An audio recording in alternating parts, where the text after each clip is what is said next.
Hey everybody, welcome back to the Court of Random Opinion. My name is Lauren Neidigh.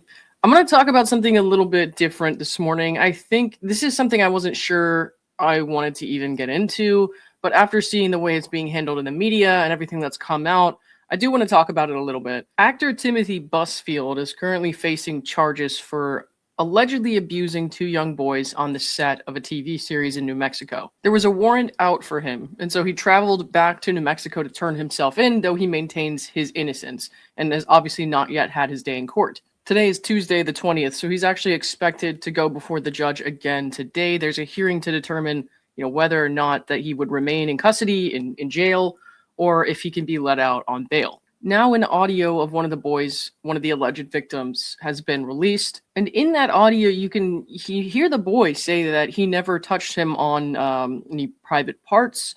However, some would also say that the interviewer's questions or statements were a bit leading. So I want to kind of go over that with you guys. I feel like it's having that audio released on TMZ.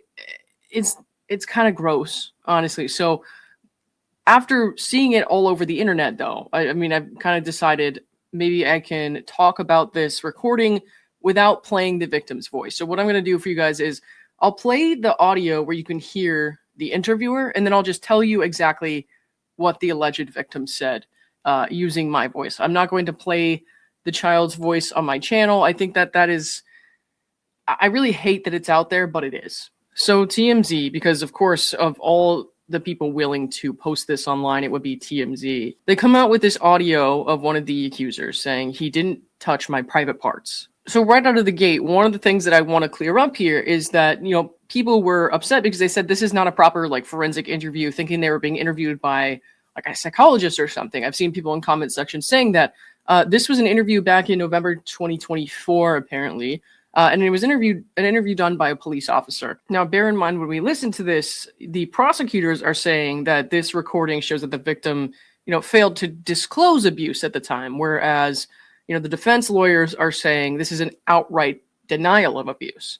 So, you know what's right and wrong, right? At this point, the child says, yeah. You know no one could touch your private areas?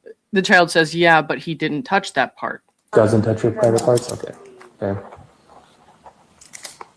And you know what's right and wrong, right?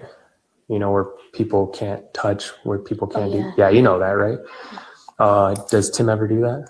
And the child says, no, he's never touched me. Touched you in your private areas, right? Yeah. Never did that? The child says never.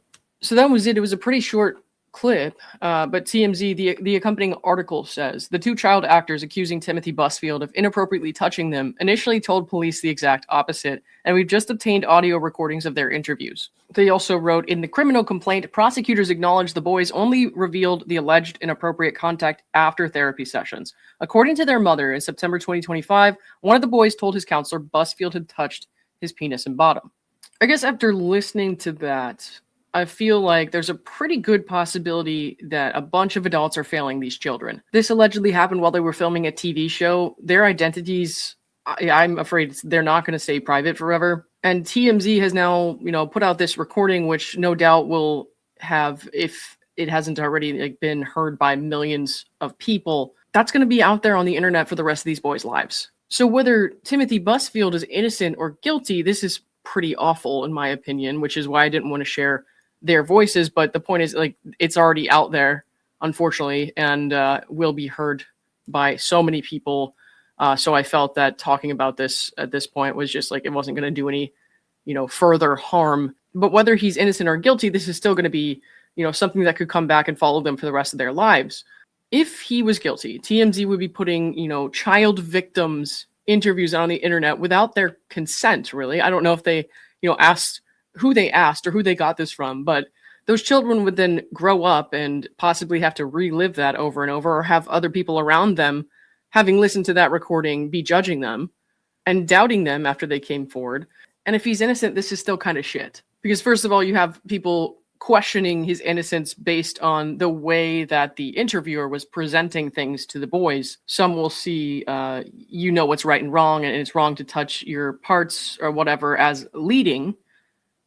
or influencing their answers in some way. So then it just casts a shadow of doubt on his innocence if he is innocent. And it still gets published online without the consent of these two children who very well may have been failed by the adults in their life. I can't tell you if this is true or not, but I've seen a lot of speculation that the children's parents influenced them, and that's why they came out and said this later. And if that's true, then these children are going to have to live with that for the rest of their lives. That could be very confusing to a young person who's supposed to listen to the adults. I just really don't like the way this is being handled by a lot of media because these are kids. And if these accusations or speculations of the family influencing these young boys are true, then that is a truly tragic situation for Timothy Busfield and his whole family and for these young children.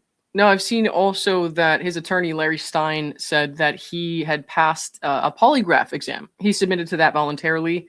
And passing a polygraph, it's not 100% exact science. Our methods of deception detection are far from perfect, and people hear polygraph and they think 100% absolute accuracy. It's not necessarily true. It can be manipulated, but it is pretty reliable. So I would say definitely don't write that off entirely. I would say at the very least, it makes me have questions about the accusations. And I would think that given he had passed the polygraph exam and also he traveled like far across the country to turn himself in, I don't know. I kind of think this is enough to that he should be granted bail. You know what I mean? That he shouldn't be held in jail until trial. I feel like there's enough doubt here for that, but that's just me on my kind of like moral soapbox. You know, I'm not a lawyer. I'm not a judge. So whether or not that matters in the eyes of the law, I do not know. What I do know is that this entire situation is very troubling, and especially the way that it's being handled by TMZ like a spectacle. And I wanted to talk about this briefly because when I saw that recording, what I really wanted people to hear and to know is that if Timothy Busfield is innocent, it doesn't necessarily mean that these young boys are awful, evil, horrible, meaning people. And this is very much going to follow them around for the rest of their lives.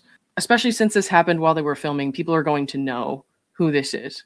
As for whether or not I personally think he's guilty of the kind of abuse that's being alleged, I just think there's too much doubt for me to determine that right now. I wouldn't say, yes, for sure, he's a terrible person. He should be, fired and edited out of films and lose his livelihood and stuff like that. There's just not enough evidence for that at the moment.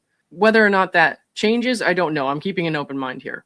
There was an affidavit that came with his arrest warrant that said the boys referred to him as Uncle Tim and that he would allegedly tickle them on the stomach and legs. Then one of them alleged that he had touched his private areas, and he told the authorities that the alleged inappropriate touching started when he was 7, and he was afraid to speak out at the time because he didn't want Uncle Tim to get mad at him.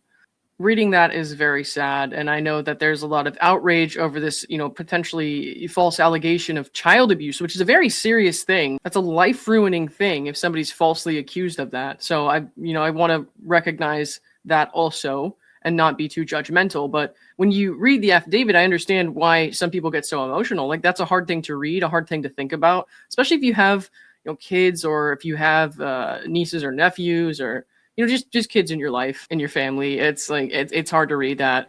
So I understand why there are lots of emotions going around and lots of strong comments being made. But I just feel like I'm going to reserve some judgment at this time. Just wanted to come out here and say, remember that we're dealing with children and that, this is going to be awful for them no matter what. So, and awful for Timothy Busfield, frankly, no matter what. If he's guilty, I wouldn't feel bad about that, but I don't know if he is. So, all right, that's all I got for now. Thanks, everybody. And I'll talk to you later.